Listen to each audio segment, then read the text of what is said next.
ආයුබෝවන් මම ඔයාලව මගේ YouTube channel එකට ආදරෙන් පිළිගන්නවා. මම අද කියන්නේ මගේ බර්ත් ස්ටෝරි එක ගැන. මගේ බර්ත් ස්ටෝරි එක උනේ රජයේ ගවර්න්මන්ට් හොස්පිටල් එකක. මම ඩොක්ටර් වීරසිරි ගුණවර්ධන සර්ව තමයි මගේ VOG විදිහට තෝරගත්තේ. මම ප්‍රෙග්නන්ට් කියලා දැනගත්තේ මම දෙසැම්බර් මාසයේ. දෙසැම්බර් මාසයේ මම දැනගත්තට පස්සේ මම ගමේ මිඩ්වයිෆ් මිස් හම්බෙලා රෙජිස්ටර් වුණා. රෙජිස්ටර් වෙලා මිඩ්වයිෆ් මිස්ගෙන් මම ගමේ ක්ලිනික් එකට ලියාගත්තා. ඊට පස්සේ මම හැම මාසෙම ක්ලිනික් ගියා. හැම මාසෙම ස්කෑන් වලට ගියා. මට මාස 4ක් වෙද්දි මම කොල්ලෙක්ද කෙල්ලෙක්ද කියලා බලන්නේ නැතුව තිබ්බේ ආසාවට මම ඔන්ලයින් වලින් රුපියල් 60,000ක රෙදි ගෙන්නුවා. බෝයි කෙනෙක්ද ගර්ල් කෙනෙක්ද කියලා දන්නේ නැති නිසා මම පාට දෙකෙන්ම රෙදි ගෙන්නුවා. පෙකිනි කටු ගත්තත් පාට දෙකකින් රෝස, නිල් පාට වගේ පාට දෙකකින් ඇඳුනුත් එහෙම මාරුවෙන් මාරුවට ගෙන්නුවා. ගෙන්නගෙන මම මාස 5 6 වගේ මට කිව්වා මට බෝයි කෙනෙක් ඉන්නේ කියලා. ඊට පස්සේ මාස 6ක් 7ක් යනකන් මට ස්කෑන් වලින් බබාගේ කිසිම අවුලක් ගැන කිව්වේ නැහැ. මාස 7ේදී මම බබාගේ මාස 7 ස්කෑන් එකේදී ඩොක්ටර් වීරසිරි ගුණවර්ධන සර් කිව්වා බබා ටර්න් වෙලා නැහැ. බබා හැරිලා නැහැ. ඒ නිසා ඔයා මට ඩිලිවරි ඩේට් දීලා තිබ්බ 7 වෙනි මාසේ 30. ඒ නිසා මට 6 වෙනි මාසේ 23 තමයි බබා ටර්න් වෙලා නෑ කිව්වේ. ඊට පස්සේ මට කිව්වා 7 වෙනි මාසේ 15 ආයි ස්කෑන් එකට එන්න බබා හැරිලා නැත්තම් C සෙක්ෂන් එකක් කළා තමයි අම්මේ ඔයාගේ බබා ගන්න වෙන්නේ කියලා. ඊට පස්සේ මම 7 වෙනි මාසේ 15 ස්කෑන් එකට ගියා. ස්කෑන් එකට ගියාට පස්සේ මගේ ස්කෑන් එක කළා ඩොක්ටර් කිව්වා අම්මේ ඔයාගේ බබා හැරිලා ඉන්නේ. ඔයාට නෝමල් ඩිලිවරි එකක් කරන්න පුළුවන් කියලා. ඊට පස්සේ මම බබාගේ රෙදි හොදලා, රෙදි වේලලා, රෙදි මැදලා වෙනම රෙදි සිප්ලොක් බෑග් වලට වෙනම ලේබර් රූම් එකට අවශ්‍ය බඩු වෙනම, එතකොට මේ හොස්පිටල් එකට අවශ්‍ය බඩු වෙනම මම බෑග් දෙකකට ලෑස්ති කරා. ලෑස්ති කරලා එක බෑග් එකකට හදාගත්තා. හදාගෙන මම ඉදිරි වීඩියෝ එකකදී ඔයාලට කියන්නම් මම කොහොමද රෙදි හදාගත්තේ කියලා.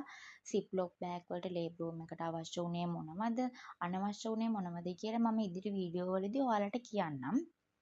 ඊට පස්සේ මම 7 වෙනි මාසේ 15 බබා හැරිලා නෝමල් ඩිලිවරි එකක් කරන්න අම්මේ ඔයාට පුළුවන් කිව්වට පස්සේ සතුටින් ගෙදර ආවා. ඇවිල්ලා මම බබාගේ රෙදි ඔක්කොම ලෑස්ති කරගෙන ඉද්දි මට ඩොක්ටර් 7 වෙනි මාසේ 15 අම්මේ ඔයා එන්න ටිකක් දුරයිනේ කියලා ඩේට් එකක් දුන්නා. මට ඇවිල්ලා නවතින්න කියලා 7 වෙනි මාසේ 27 වෙනිදාට හොස්පිටල් එකේ ඇඩ්මිට් වෙන්න කියලා. මම 7 වෙනි මාසේ 27 මහත්තයත් එක්ක හොස්පිටල් එකේ ඇඩ්මිට් වෙන්න ගියා. ගියාට පස්සේ ඉස්සරහා රෙජිස්ට්‍රේෂන් එකට ගිහිල්ලා ඩොක්ටර්ට කියලා ලියාගෙන මම වාට්ටුවට ගියා. මට වාට්ටු අංකයක් දුන්නා. මම වාට්ටු අංකෙට ගිහිල්ලා ඩොක්ටර් හම්බෙලා වාට්ටුවේ ඇඩ්මිට් වුණා. ඊට පස්සේ ඩොක්ටර් මට PV එකක් කරා. PV එකක් කළා මාව ඇඩ්මිට් කරගත්තා.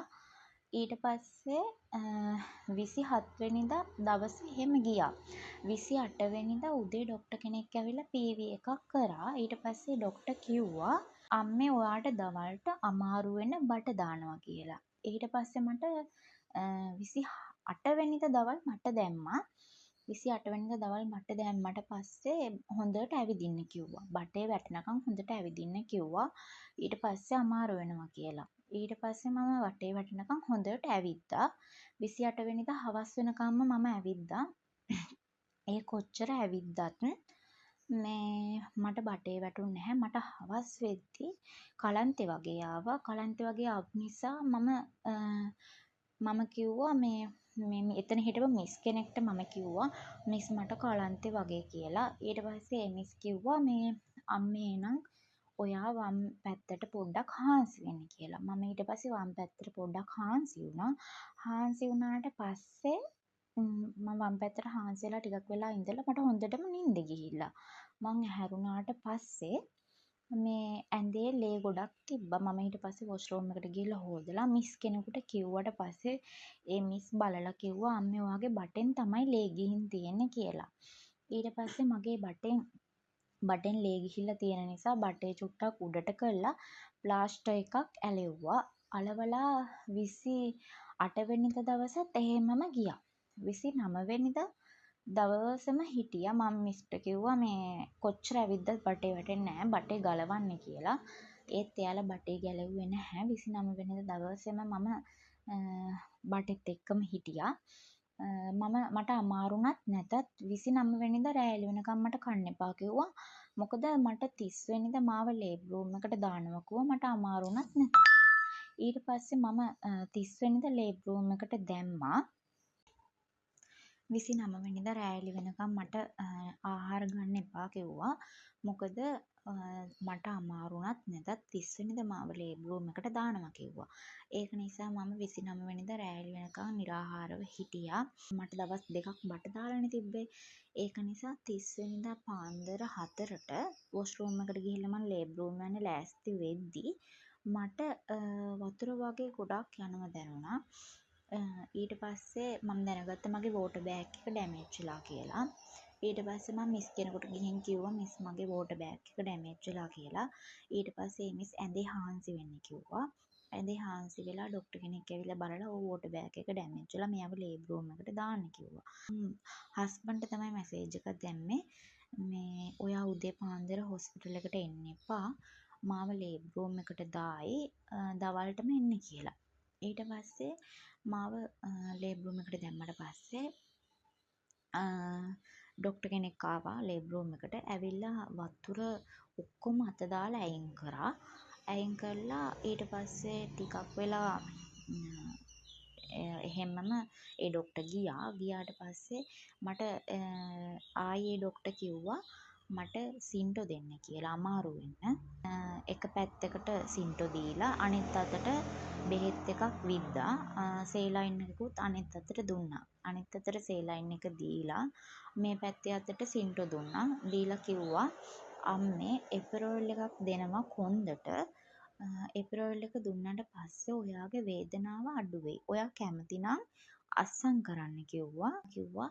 ડોක්ටර් මම කැමතියි කියලා. මම එපරෝල් එකට කැමති වුණා. කැමති වෙලා මම මේ ડોක්ටර් කිව්වා 10ට අස්සම් කරන්න 10ට ඔයාට එපරෝල් එක දෙනවා කියලා. ડોක්ටර් ගියා. ගියාට පස්සේ ආයෙ 8ට 8:00ට විතර තව ડોක්ටර් කෙනෙක් ආවා. ඇවිල්ලා පීවී එකක් කරලා ගියා. අනේ ළමයාගේ ඔළුව අහුවෙන්නේ නෑනේ කිව්වා. අනේ බබාගේ ඔළුව තාම අහුවෙන්නේ නෑනේ කියලා. ආයි 9:00ට විතර ලේඩි ડોක්ටර් කෙනෙක් ආවා. ඒ ડોක්ටර්ත් බලලා ගියා. ලේබ් රූම් එකේ හිටපු මිස් කෙනෙක් බබාගේ හාන්ඩ් එකයි අම්මගේ වේදනාවයි බලන්න බඩට පටියක් දානවනේ. ඉතින් බඩට පටියක් දාලා තිබ්බ එකේ බබාගේ හාන්ඩ් එක වෙනස් වෙලා තිබ්බා. ECG පටියක් එවෙලෙම ගත්තා. ට කෝල් කරා ඒ මිස්. ඊට පස්සේ ડોක්ටර් ඇවිල්ලා බලලා මිස්ලා ඇවිල්ලා කිව්වා ලේබ් රූම් එකේ මිස්ලා අම්මේ ඔයා ඉමර්ජන්සි සීස දාන්න ඕනි. ඉක්මනටම ඔයාට අම්දන්න ඕනි කියලා මට ඉමර්ජන්සි සීස අම්දලා සින්ටෝ දෙන එකත් ඇයින් කරා. ඇයින් කරලා සීස අම්දලා මට මාව සීස එකට සී සෙක්ෂන් එකට අරන් යද්දි සී සෙක්ෂන් එකේ එතකොටත් 5 දෙනෙක් හිටියා. ඒක නිසා දැම්මම සීස කරන්න බෑ. ආයෙ මෙයාව වාඩ් ලේබ් රූම් එකට දාන්න කිව්වා. ඒක නිසා මාව ආයෙ ලේබ් රූම් එකට අරගෙන ආවා. ඇවිල්ලා මම ලේබ් රූම් එකේ ටිකක් වෙලා ඒ කියන්නේ පැය දෙකක් විතර යද්දි මට හොඳටම වතුර තිබායි රෑ එළි වෙනකන් 29 වෙනිදා රෑ එළි වෙනකන් කාලා බීලා මුකුත් නෑනේ මට. ඉතින් උදේ ඉඳන් හවස දවල් 12 විතර වෙනකනුත් මේ වතුර බින්දුවක්වත් නෑනේ. ඉතින් මම මිස් මට මේ වතුර බින්දුවක් දෙන්න පුළුවන්ද කියලා ඇහුවා. අනේ අම්මා වතුර දෙන්න හොඳ නෑනේ කියලා මිස් කිව්වා. මට වේදනාවල් ආපු හැම මොහොතකම මම කෑ ගැහුවේ නැහැ. මම මේ හැම මොහොතකම ලොකු හුස්මක් අරගෙන පිට කරා. මොකද ඒ වෙලෙට වේදනාව අඩු වෙනවා කියලා මම බලපු වීඩියෝස් වල තිබ්බා. ඒ විදිහටම මම ලොකු හුස්මක් අරන් මට වේදනාව එන හැම මොහොතකම මම පිට කරා. ඊට පස්සේ C section එකෙන් ආයෙ මාව ලේබර් රූම් එකට එව්වා කෝල් එකක් දෙන්නම්. එතකොට එක්කන් එන්න කියලා. 2 වෙනකනුත් කෝල් එකක් දුන්නේ නැහැ. මං ඊට පස්සේ කිව්වා අනේ මිස් මට දැන් නම් ඉන්න බෑ. මේ කියලා. ඊට පස්සේ අම්මා ටිකක් ඉවසන්නකෝ කිව්වා.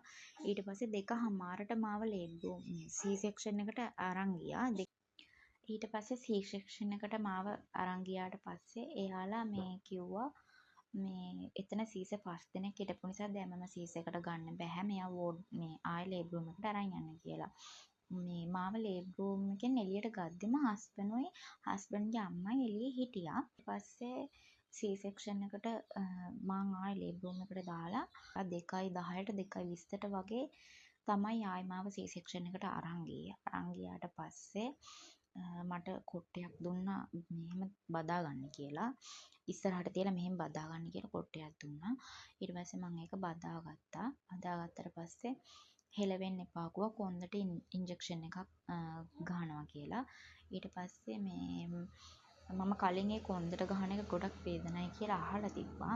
ඒත් මම හිතුවා මට ලේබර් රූම් එකේදී මම වින්දේ අත්දැකීම් එක්ක අනේ මට මේ C section එකෙන් බබා බිහි කරන්න තියෙනවා නම් හොඳයි. මගේ බබාට දැන් බබාගේ heart එකෙත් පොඩි වෙනසක් වෙනවනේ. ඒක නිසා මම මේ වේදනාව ඉවස ගන්නවා මට පුළුවන් කියලා මම හිතාගත්තා. ඊට පස්සේ මං ඉවසගෙන කොට්ටේ බදාගෙන හිටියා. ඩොක්ටර් ඊට පස්සේ කොන්දට ඉන්ජෙක්ෂන් එක දුන්නා. දුන්නාට පස්සේ මේ මම ලේබර් රූම් එකෙන් අරන් යද්දිත් වේවුලනවා. ඊට පස්සේ මම වෙවුලන නිසා ඒ ඩොක්ටර්ලා දෙන්නෙක් මගේ අත් දෙකෙන් අල්ලගත්තා. ඊට පස්සේ මේ ඩොක්ටර් ඇහුවා මේ කකුලෙන් පල්ලෙහාට තට්ටුවක් දාලා දැනෙනවද කියලා, හිරිවැටලා වගේද කියලා. ඊට පස්සේ මං කිව්වා ඔව් කියලා. ඊට පස්සේ මේ දැන් මං දැනෙන්නේ නැහැ කිව්වා. හිරිවැටලා වගේ තිබ්බා. ඊට පස්සේ ටික වෙලාවක් යද්දී අනිත් ඩොක්ටර්ලා දෙන්න මගේ අත් දෙකෙන් අල්ලන් හිටියා. ඊට පස්සේ බබාව මම මේ සයිඩ් එක වම් සයිඩ් එක බලන් හිටිය නිසා මට ඇහුණ ළමයෙක් අඬනවා. මට එතනින් පල්ලෙහා වහලා තිබ්බ නිසා මේ මට ළමයෙක් අඬනවා ඇහුණට මම හිතුවේ නෑ මගේ ළමයා කියලා. මට ඇහුණා ඩොක්ටර් කියනවා සුදු ලස්සන බබෙක් මේ හරිම ලස්සනයි නේද? ලොකුයි නේද කියලා ඩොක්ටර් කෙනෙක් කියනවා මට ඇහුණා.